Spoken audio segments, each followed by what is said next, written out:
Bonjour à tous, bienvenue dans cette vidéo de présentation de l'outil AFMI Data Collect dans sa première version.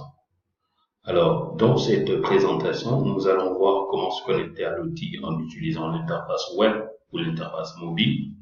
Donc, cet outil a la particularité de pouvoir fonctionner avec un téléphone portable de n'importe quelle taille, une tablette ou un ordinateur.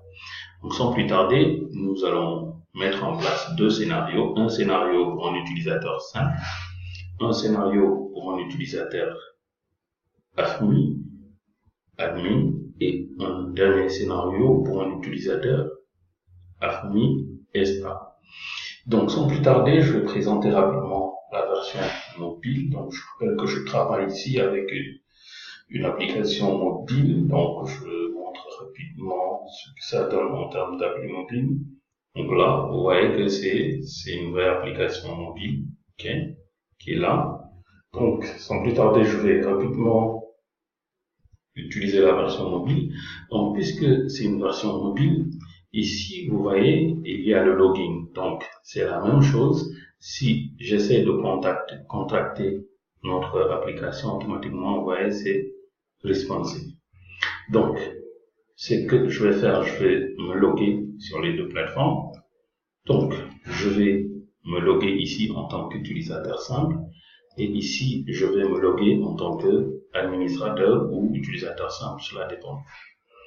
Donc, le site c'est afmidatacollectprod.azurewebsite.net pour la formation. Donc, je vais rentrer mon utilisateur kamga@gmail.com pour lui demander de mémoriser mon mot de passe. Et automatiquement, vous allez voir que je vais me connecter en ayant une interface. Donc, voilà l'interface. Ici, nous allons nous connecter en mettant le mot de passe admin @. Donc, je vais mettre le mot de passe ici rapidement. Et voilà, ici, je suis connecté en tant qu'admin. Et ici, je suis connecté en tant que Kanga. Alors, je vais rapidement présenter la version. Ici, vous avez au niveau de l'utilisateur simple, Issuance, Search. Dans Issuance, vous avez quoi? Vous avez la possibilité de pouvoir saisir des émissions. Donc, quand vous saisissez donc, Monsieur Kanga, il est du Cameroun, mais quel est son profil? Son profil lui permet de voir les pays de l'Afrique centrale. Ok, et ici, dès qu'il sélectionne le pays pour lequel il veut saisir l'émission, il choisit le type d'émission, bonds. Ensuite ici, il donne un nom à l'émission, c'est pas obligatoire. Je donne la valeur de l'émission, ok, le coupon, discount rate, donc je vais mettre des valeurs test, issue price, je donne aussi des valeurs test, yield, je donne aussi des valeurs test. Ici aussi, je donne des valeurs test.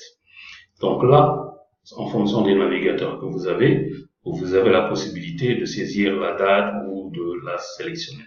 Donc moi, je vais utiliser 2022. Ensuite, settlement date, je vais mettre une date.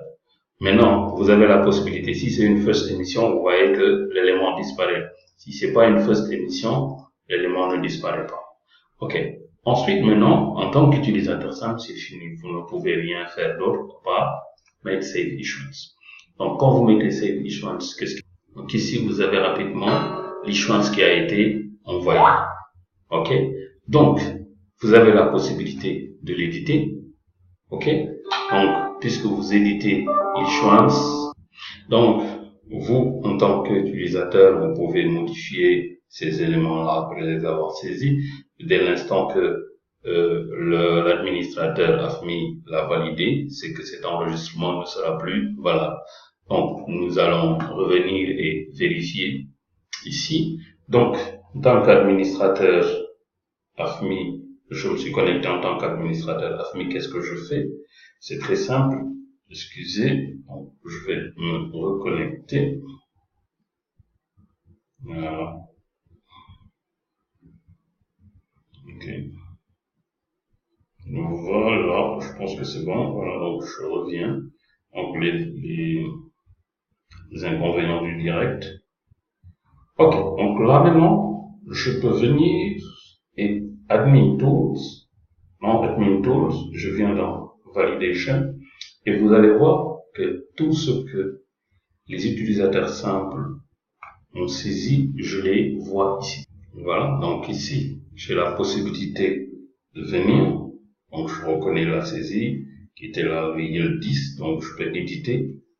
Donc si j'édite automatiquement, vous allez voir ici, ok, j'ai la possibilité de vérifier tous les éléments. Donc voilà, celui qui l'a modifié c'est Kanga, et vous allez en plus de cela voir apparaître un nouveau tableau où j'ai validate et j'ai validation comment, le ténor est là. Donc pour cela, vous allez voir, je vais essayer d'ouvrir un autre onglet pour que ça soit beaucoup plus clair. Donc on va se connecter en tant qu'administrateur.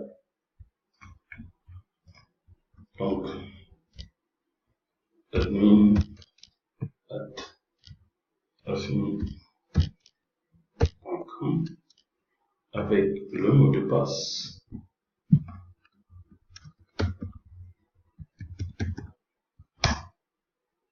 Ok. Donc le même process, nous allons le faire avec, vous voyez ici, ça c'est l'interface mobile. Je viens dans Admin Tools, Validation, et là vous avez tous les éléments. À la différence, quand je mets Edit, vous voyez, j'ai un élément supplémentaire qui s'affiche et qui s'est affiché ici, ok? Et vous allez voir la différence aussi, ici, quand on saisissait Issuance, quand je mets Edit, il n'y a rien qui s'affiche parce que c'est un utilisateur simple. Ici, c'est un utilisateur AFMI, c'est lui qui doit valider. Alors, quand je mets valider, donc je vais valider par le mobile. Vous pouvez valider aussi par l'interface web. Je peux valider et je fais un commentaire de validation. Comment. OK.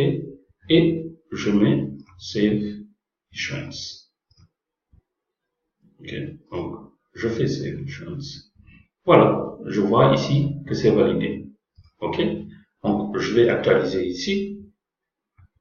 Regardez. C'est déjà actualisé. OK. Donc, puisque ceci a été fait, je vais me connecter en tant que, on va dire, admin ESTA. Alors, admin ESTA ne peut voir que ce qui a été validé par admin AFMI. Pour cela, il vient dans Validation. Donc, dans Validation, nous avons quoi? Ici, nous avons tout ce qui a été saisi. Je vais utiliser cette validation.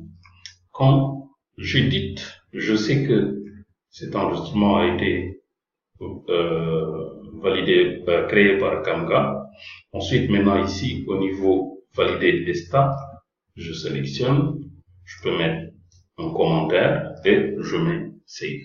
Quand je mets Save, je reviens dans Validate. Automatiquement, je peux aussi valider les autres enregistrements restants. Donc, je fais Save, Validate. Là, dès que je mets Validate, vous voyez, tout ce que j'avais validé disparaît. Donc, je sélectionne, je mets Validate.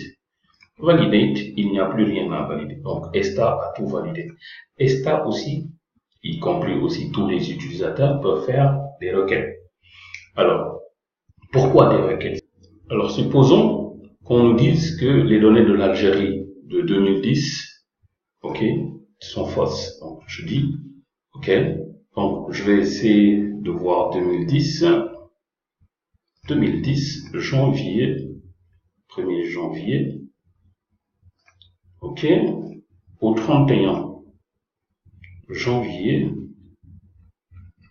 31 décembre, donc je vais prendre décembre, ok, 31, vous pouvez le saisir si vous voulez, hein, le 31 2010, voilà, ok, je veux voir tous les types d'émissions et je fais search, et vous voyez, ici, on voit que, voilà, en Algérie, nous avons des montants qui sont quand même pas très corrects. Donc, je vais essayer de rechercher, je dis, ok, je vais éditer cette valeur, vous la modifiez, vous remplissez les champs qui doivent l'être. Dès que vous finissez, vous cliquez sur Save. Vous voyez que ici, ESTA a validé. Si ESTA a validé, cela veut dire que AFMI a validé. Et éventuellement, vous avez la possibilité de rajouter des choses et de mettre Save. De manière très simple et très ramassée, voilà un peu une documentation qui vous permet de pouvoir directement manager votre application. Donc ici, je rappelle encore une fois, pour l'admin, vous avez Tools, vous avez la possibilité de créer des utilisateurs, vous avez la possibilité de voir les issuances qui n'ont pas été validées par, comment il s'appelle encore, donc vous avez beaucoup de possibilités, donc vous pouvez naviguer, puisque c'est responsive. Ici, idem, vous avez la possibilité de faire aussi du search ou d'importer un fichier qui est déjà pré-rempli. Donc si vous avez le template sur votre téléphone, vous faites simplement choisir un fichier. Automatiquement, il vous dit, vous voulez choisir où. Donc, je lui dis, c'est un fichier qui est déjà téléchargé. Qu'est-ce que je fais? Je prends le fichier et je mets Save. C'est très simple. Donc, idem aussi, cette action est disponible à tous les niveaux. Vous pouvez venir ici, Import. Voilà. Vous choisissez le template et vous importez. Donc, grosso modo, on va passer à une deuxième étape avec des fonctionnalités beaucoup plus avancées. Et pour l'instant, cet outil de collecte responsive permet aujourd'hui d'utiliser votre smartphone pour pouvoir répondre aux besoins de vos utilisateurs.